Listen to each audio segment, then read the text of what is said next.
Belinda, not the way anyone wants to win a match, but you've equalled your best result here in Melbourne. How do you feel about that?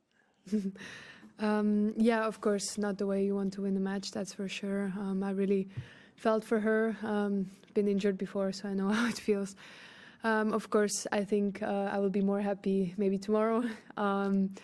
Yeah, it's cool to be in the fourth round. Okay, questions in English? Courtney. Yeah. Congrats on advancing, Belinda.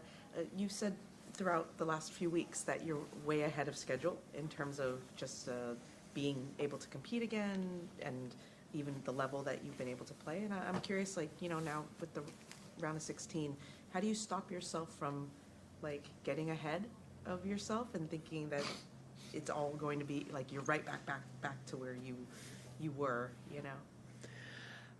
To be honest, it's not really, you know, like before I would always like have more expectations if I would have bigger results, but it's not the case here. I mean, I don't even have to remind myself. I think like my body just tells me, and I mean, if I see Bella, I just see her, you know, being only 8.5 months now. So really happy, you know, with how the comeback is going. I don't really feel like my expectations are coming back. I'm just really happy, you know, with every match I get to play. Obviously on this level, it's very different.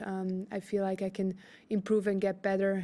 Obviously it's tough to say, but it's not really about, you know, winning right now. It's really about improving myself and getting back there, you know, to be able to kind of also, you know, play the biggest tournaments again and be up there ranking wise. So yeah.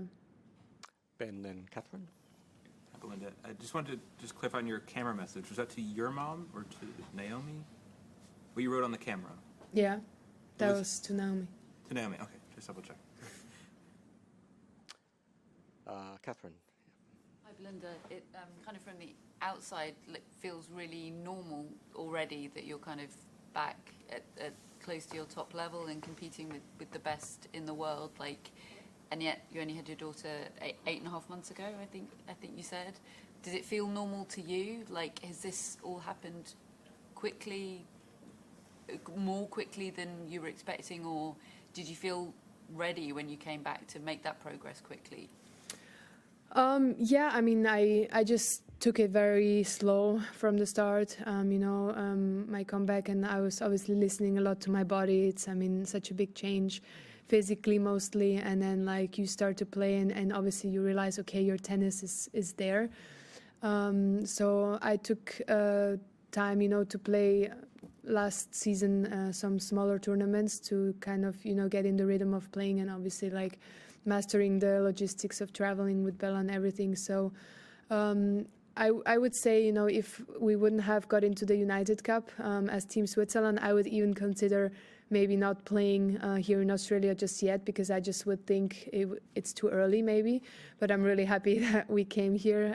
I felt like the United Cup and also in Adelaide, I kind of got to play matches, you know, went through qualifying, and that helped me a lot to just kind of, you know, get the matches in. And then I'm just really taking it match by match and being like appreciative of that I'm able to play against top players and kind of testing myself. Like when you started training for your comeback, we were like, phew, like the game's still there. Yeah, I mean, obviously not right away, but after a few months of practicing, for sure you feel that, I mean, I've done this all my life, like I'm playing since I'm 3 years old, so I feel like that's like riding a bike, like your tennis is going to be there, but obviously the physical part is the most difficult, and it's definitely not 100% yet. I definitely feel like I can improve a lot, you know, on my movement, on my reaction, and, you know, on different aspects of my physical performance. Tamani. Hi, Belinda. Congrats. I wanted to ask about your decision to play the small tournaments. First of all, that sometimes when players come back from maternity leave, they maybe want to start playing the big tournaments, but you chose to play ITFs and kind of build up.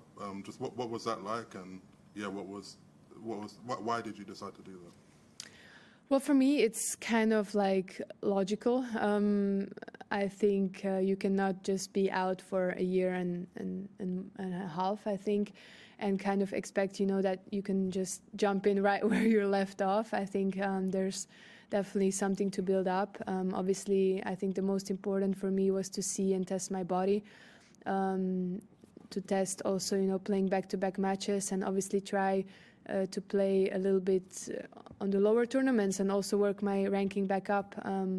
I don't really want to come here like from a cold start and just, you know, take wild cards and maybe like lose first round twice and then win a round. Like, that's not going to help me to come back. Like, it's going to help me if I can really build and win matches and play 3-set matches and kind of improve myself by playing. So yeah. Was it at all kind of weird to be back at, you know, ITFs, you know, which at some point in your career you probably thought you'd left behind, right? No, I mean, I've done it before. I kind of enjoy it. It's very low key. There's no circus around anything. It's just nice. It's just the tennis court. You play a match and you go back to the hotel. So it's cool. So you had Bella on April the 23rd. How quickly were you back, you know, training on court in the gym, and how many hours did you do at the beginning, and what did that look like? So like one day after birth, I go back to the court. I played 8 hours. No, I'm kidding. It's really difficult to say because obviously you're not like training, you know. It's just like trying to move your body a little bit. Obviously after pregnancy, I was dying to just work out a little bit or go to the gym or just have a run. It was really nice, and obviously you want to get back in shape in any form, even if you are not a professional player. And so I would say maybe like 2 months after birth, I hit for the first time. It was like 5 minutes on the small court. And then, you know, I would increase every day by just a little bit and just do a little bit of fitness. And obviously like do a lot of pelvic floor exercises, a lot of physio from the start. And then I would like increase depending on how my body would feel. Okay, Courtney, then David. Belinda, you'll face either Coco or Layla in the next round. I'm just curious if you have any thoughts about each of them as an opponent. Yeah, I mean, I know both really well. I played Layla a couple of times. She's an uncomfortable player. She's lefty. She tries to take the ball early. And then also Coco, obviously one of the best players in the world right now. I was able to watch her a little bit when I was just lying on the couch for the last 9 months. Of course, very difficult opponents. David. At the beginning, you said that it's not about results at the moment. Is there something that needs to happen? Do you have something in your mind as to what needs to happen before it gets to everything being about results again, so to speak? When will that moment come? I mean, as soon as I will feel that I'm 100% and then I'm like ready to go. And obviously I think it's all about learning and improving, and of course it's about winning. I mean, that's why we're here. But at this moment I just feel like I still like call this a little bit as a test. I mean, I came here to see how it's going to be. Obviously I didn't expect to be in the 4th round, so I'm not going to change my expectations based on the result here.